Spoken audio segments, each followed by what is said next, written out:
Alors Géraldine, moi depuis toujours, je savais que si j'avais une fille, ce serait Charlie, car je trouvais que ça donnait beaucoup de personnalité et puis peu importe ce que les gens pouvaient en penser. Heureusement d'ailleurs, mon mari a tout de suite été d'accord, et puis ça tombe bien parce que c'était une fille.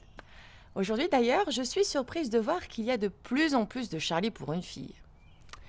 Pour le deuxième, même casse-tête. Alors, on avait trouvé pour la fille, mais pas pour le garçon.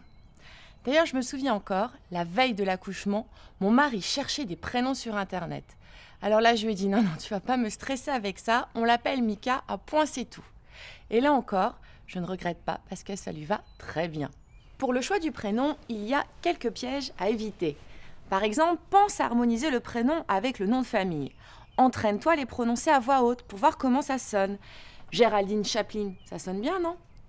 Fais attention aussi aux initiales. Pas terrible.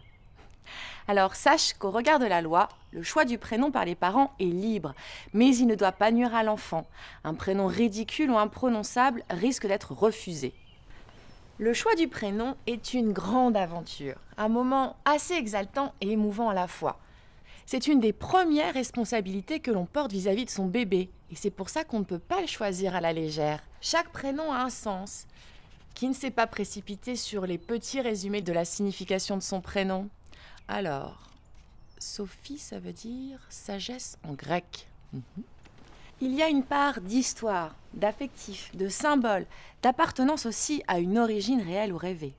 Aujourd'hui, nous avons la chance d'avoir un très large choix de prénoms. La gamme des traditionnels, classiques, tendances et originaux s'est élargie à presque l'infini. Il faudra que tu sois aussi diplomate lors de vos séances de choix, car il y aura peut-être des petites frictions.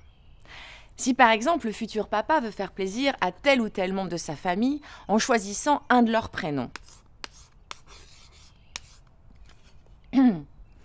Je pense personnellement que dans ce cas-là, les deuxième et troisième prénoms sont parfaits. Pour le premier, c'est mieux pour tout le monde qu'il reste le choix personnel du papa et de la maman.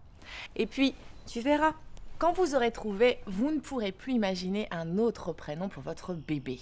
Allez, je t'embrasse Géraldine et puis passe à la maison. Je te prêterai mes livres de prénoms.